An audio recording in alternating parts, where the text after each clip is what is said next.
VVPAT पर्ची और EVM पर सुप्रीम कोर्ट में सुनवाई। सुप्रीम कोर्ट ने कहा, बैलेट पेपर्स पर वोटिंग के समय भी होते थे घपले। देश में ईवीएम के खिलाफ सभी एकजुट होकर लोकसभा चुनाव 2024 के लिए वीवीपैट की वापसी की मांग कर रहे हैं। मंगलवार को सुप्रीम कोर्ट में इलेक्ट्रॉनिक वोटिंग मशीन यानी ईवीएम और voter verified paper audit trail यानी वीवीपैट की पर्चियों की गिनती को लेकर सुनवाई हुई। प्रशांत भूषण, जो कि एसोसिएशन फॉर डेमोक्रेटिक रिफॉर्म्स की ओर से वकील थे, उन्होंने अपना तर्क रखते हुए कहा कि या तो चुनाव बैलेट पेपर से होना चाहिए या फिर वीवीपैट पर्ची बॉक्स में डालनी चाहिए। लेकिन सुप्रीम कोर्ट ने इस पर अपनी बात रखते हुए कहा कि यह आप जर्मनी की बात कर रहे हैं। अब यहाँ यह सवाल अहम हो जाता है कि क्या ईवीएम में हेर फेर करने वाले अधिकारियों के खिलाफ कोई कानून नहीं है। सुप्रीम कोर्ट ने सीधे तौर पर चुनाव आयोग से यह सवाल किया। जस्टिस संजीव खन्ना और जस्टिस दीपंकर दत्ता की बेंच ने ईवीएम और वीवीपैट की पर्चियों की गिनती वाली याचिका पर सुनवाई की थी। इस बेंच ने कहा कि जब कड़ी सजा का डर नहीं होगा तो ऐसी हालत में हेर फेर की संभावना बनी रहेगी। व्यक्ति में यह डर होना चाहिए कि अगर कुछ गलत किया तो उसकी सजा कानून उसे जरूर देगा। चुनाव आयोग से बात करते हुए सुप्रीम कोर्ट ने यह भी कहा कि सिस्टम पर संदेह नहीं किया जाना चाहिए।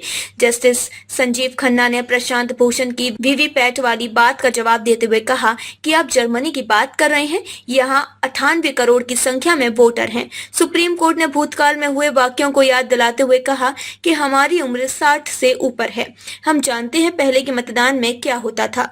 सुप्रीम कोर्ट ने साफ कहा कि बैलेट पेपर पर लौटने से कई नुकसान होंगे। प्रशांत भूषण ने आगे अपनी बात रखी। उन्होंने कहा 100% वीवीपैट का मिलान हो और पूरी तरह से बैलेट पेपर पर ही वोट होना चाहिए। इसका जवाब सुप्रीम कोर्ट ने दिया कि आप चाहते क्या हैं, 60 करोड़ वोटों की गिनती कैसे होगी। इसके जवाब में प्रशांत ने कहा, बैलेट पेपर से वोट देने का अधिकार अगर नहीं दिया जा सकता तो वीवीपैट की पर्ची मतदाताओं को दी जानी चाहिए।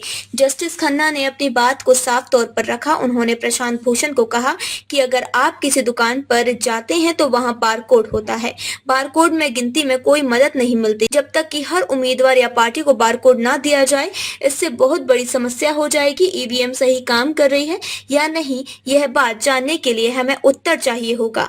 हमने चुनाव आयोग से डाटा मंगवाया है, जांच में कुछ मिसमैच, ह्यूमन एरर देखने को मिले हैं। अपनी बात रखते हुए प्रशांत भूषण ने भी कई तर्क दिए। उन्होंने बताया कैसे अधिकांश यूरोपीय देश जिन्होंने ईवीएम के माध्यम से मतदान का विकल्प चुना था, वह वापस कागज के मत पत्रों पर लौट आए। जस्टिस खन्ना ने अपना जवाब देते हुए कहा, वोटिंग मशीन में जब मानवीय हस्तक्षेप होगा तभी समस्या बढ़ेगी। अगर इंसानी दखल नहीं होगा तो वोटिंग मशीन सटीक जवाब देगी।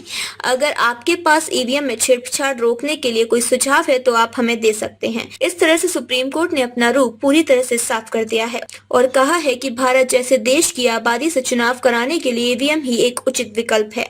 देश और दुनिया की तमाम बड़ी खबरों के लिए हमारे YouTube channel changing future news channel को सब्सक्राइब करें। वीडियो पसंद आया हो तो इसे लाइक करें और शेयर करें। धन्यवाद। बड़ी से बड़ी खबर, क्राइम से लेकर राजनीति तक किस नेता ने 5 साल में क्या काम कराया।